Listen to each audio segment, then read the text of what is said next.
विषय पर मुझे बोलने का, इस विधेयक पर अवसर दिया, आभार है आपका।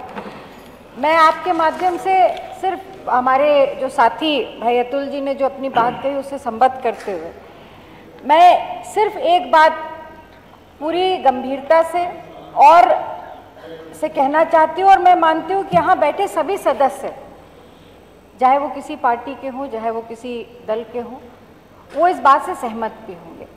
निजीकरण बुरी चीज़ नहीं है, अच्छी है। बहुत सारी चीज़ों में जिस तरह से शिक्षा का विस्तार हो रहा है बहुत अच्छा है, पर कहाँ तक उसकी सीमा कहाँ पे हो ये तय होना बहुत आवश्यक है। निजीकरण तब तक अच्छा है जब तक उस पर अंकुश लगा रहे, जब तक उस पर चेक लगा हो। पर जिस तरह से हम लोग देख रहे हैं कि जो प्राइवेटाइजेशन यूनिवर्सिटीज़ का हो रहा है उसमें जो सबसे बड़ी चुनौती आ रही कि इनकी जो रूल्स एंड रेगुलेशंस हैं ये अपनी नियमावली खुद बनाते हैं, कितनी फीस लेनी है, कितना किसको एडमिशन देना है, कौन से कोर्सेज रन करने हैं और स्टूडेंट्स को क्या सुविधा देनी है या नहीं देनी है। मैं एक छोटा सा उदाहरण आपको देती हूँ, क्यों मैंने इस विषय पे अपनी बात रखना उचित समझा। एक बड़ी यूनिवर्सिटी है नोएडा में, वहाँ पर एक बच्चा वो बीमार हो गया। डेंगू पिछले वर्ष बहुत भी फैला था, बहुत लोग उसमें बीमार हुए। वो बच्चा बीमार हुआ डेंगू में। हमारे परिवार के जानने वाला तो मैं भी उस बच्चे को देखने गई थी, मरते मरते बचा वो बच्चा। वो एग्जाम का दौर था, उसने कुछ पेपर दिए, कुछ पेपर वो नहीं दे पाया। जब उस बच्चे ने एग्जाम के बाद आवेदन दिया कि जो पेपर हम नहीं दे पाए हैं वो मुझे देने का मौका दिया जाए, आप जानते हैं उसके साथ क्या हुआ? उससे कहा गया कि आपको ये अवसर नहीं दिया जाएगा क्योंकि कॉलेज इसकी अनुमति नहीं देता और सेमेस्टर छोड़ दीजिए। उस बच्चे को ईयरबैक कर दिया गया। ईयरबैक का मतलब एक बच्चे की मनोस्थिति पर कितना पड़ता है कि पूरा उसका एक वर्ष बर्बाद हो गया। और उस बच्चे के ना कभी एक एवरेज अच्छा स्टूडेंट था, कोई बहुत क्रेडेंशियल ऐसे नहीं थे, पर एक अच्छा स्टूडेंट था। आर्थिक तब उसके ऊपर कितना बड़ा आर्थिक बोझ पड़ा उसके परिवार पर। एक साल की फीस उन्हें देनी पड़ी।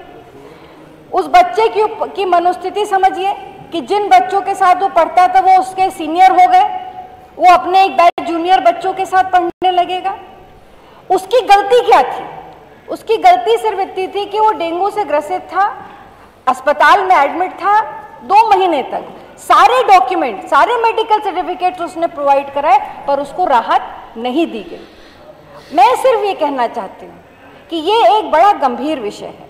ये बहुत सारे हमारे यहाँ सदस्य होंगे, हमारे बच्चे, आप सबके बच्चे ऐसे निजी कॉलेजेस में पढ़ते हैं। निजी कॉलेजेस शिक्षा के क्षेत्र में बहुत अच्छा काम कर रहे हैं, इसमें कोई दो राय नहीं, पर उनके ऊपर, उनकी नियमावली पर कहीं ना कहीं अंकुश लगाना बहुत आवश्यक है। उसकी एक कोई ना कोई ऐसी संस्था होनी चाहिए, कोई ना कोई ऐसा मैकेनिज्म होना चाहिए कि वो अपनी मनमानी ना कर सके। चाहे वो फीस का मुद्दा हो, बच्चों के भविष्य के साथ लेते हुए निर्णय हो, पाठ्यक्रम को लेते हुए निर्णय, कहीं ना कहीं तो पैरिटी होनी चाहिए। वही पाठ्यक्रम आप भी पढ़ा रहे हैं, सरकारी इंस्टीट्यूशंस में पढ़े जा रहे हैं, वही का पाठ्यक्रम प्राइवेट इंस्टीट्यूशंस में भी पढ़े जा रहे हैं, तो फिर ये डिस्पैरिटी क्यों है? तो मेरा सिर्फ अनुरोध ये है कि जो नियम बने उन नियम पर कहीं ना कहीं चेक एंड बैलेंस होना चाहिए। इसलिए ये किसी न किसी एक ऐसी संस्था से गवर्न होने चाहिए जिससे सरकारी संस्थानों में और प्राइवेट इंस्टीट्यूशंस में पैरिटी बनी रहे, डिस्क्रिपेंसी ना हो। बस ये मेरा एक अनुरोध है, ये मेरा सुझाव है।